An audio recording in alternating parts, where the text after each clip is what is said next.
بہت شکریہ جی. میں سمجھتا ہوں یہ بہت ہی امپورٹنٹ اور اسٹریٹجک سگنیفیکنس کا معاملہ ہے نیشنل سیکیورٹی کے لیے.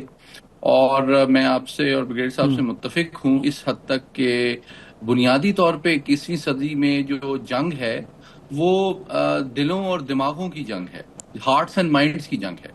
تو اگر آپ کے دشمن کا یا اینٹی اسٹیٹ ایلیمنٹ کا بیانیہ یا موقف جو ہے وہ آپ کی نوجوان نسل، آپ کی 64% آبادی نوجوان ہے، ان تک پہنچ رہا ہے. یہ آپ کا جو پروگرام ہے وہ الیکٹرانک میڈیا کے ساتھ ساتھ تقریباً ہماری تو 15-16 کروڑ جو نوجوان نسل ہے وہ تو موبائل فون اور یوٹیوب پہ دیکھتی ہے. تو ایک تو ٹیکنالوجی کا چیلنج ہے. دوسری بات یہ کہ ہماری جو پوری انٹرنیشنل گلوبلائز ورلڈ ہے اس میں مختلف مکاتب فکر ہیں، مختلف موقف ہیں، اور اس میں سے بہت سے اینٹی اسٹیٹ اور مس لیڈنگ اور نیریٹیوز ہوتے ہیں جس سے ہماری نوجوان نسل جو ہے وہ ایکسپوز ہوتی ہے. تو میں سمجھتا ہوں یہ ایک قومی بیانیہ بنانے کی جو کوشش ہے وہ بڑی امپورٹنٹ ہے. لیکن اس میں 3 پہلو بڑے امپورٹنٹ ہوں گے اس کی کامیابی کے حوالے سے. پہلی بات تو خوشائند پہلو یہ ہے کہ جس طرح آپ نے بھی بتایا کہ یہ ایک انکلوسیو پروسیس ہے. مطلب اس میں ہر مکتب فکر اور ہر پیس لونگ پاکستانی کمیونٹی کی نمائندگی بھی ہونی چاہیے اور اس کے نظریات اور اس کی سوچ کی ترجمانی بھی ہونی چاہیے. یہ انکلوسیو ہونا بہت ضروری ہے.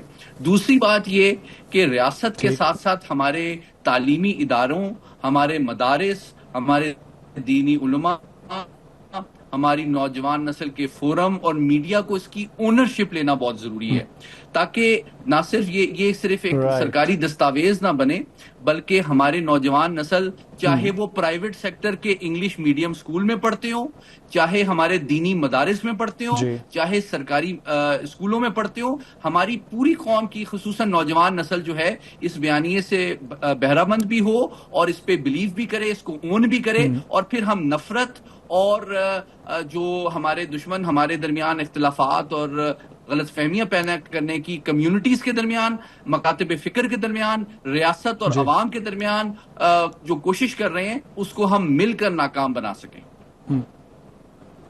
بالکل ٹھیک ہے. بریگیڈیئر صاحب بڑی امپورٹنٹ بات کی ہے سید محمد علی صاحب نے. نوجوان نسل کو اونرشپ لینا ہوگی. سر یہ جو ایک بڑی تعداد ہے پاکستان میں بھی آبادی کی وہ نوجوان نسل پر مشتمل ہے، اور یہ بالخصوص وہ نوجوان نسل ہے جس نے وہ 80 کا دور نہیں دیکھا، 90 کی دہائی کی سیاست بھی نہیں دیکھی ہوئی، اور وہ جو دہشت گردی شروع ہوئی تھی پاکستان کے اندر خاص طور پر 9/11 کے بعد، ویسے بھی مہینہ بھی وہی چل رہا ہے اور کل ہی گزری ہے 9/11 کی برسی کہہ لیں، اینیورسری کہہ لیں، جو بھی کہہ لیں اس کو.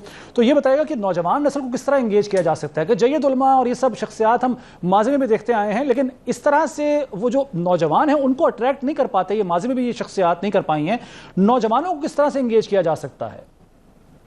دیکھیں یہ بڑا امپورٹنٹ ہے. ہم کہتے ہیں کہ 64% آف ایئر پاپولیشن نوجوانوں پہ مشتمل ہے، تو میرے خیال میں بہت امپورٹنٹ ہے. اور کیا دیکھیں ذہن سازی ہوتی ہے، برین واشنگ ہوتی ہے، اور جس طریقے سے اب ہم بات کر رہے تھے کہ ایک ریمر ہو یا ایسی ڈس انفارمیشن ہو، فیک نیوز ہو، جس وائرل طریقے سے وہ پھیلتی ہے اور لوگ اس پہ یقین کرنا شروع کر دیتے ہیں، وہ حالات آئے. دیکھیں کہ جوزف گوبلز نے کہا تھا، جو پروپیگنڈا منسٹر تھے نازی جرمنیوں کے، انہوں نے کہا تھا کہ if you tell a lie big enough and keep repeating it, eventually people will start believing it.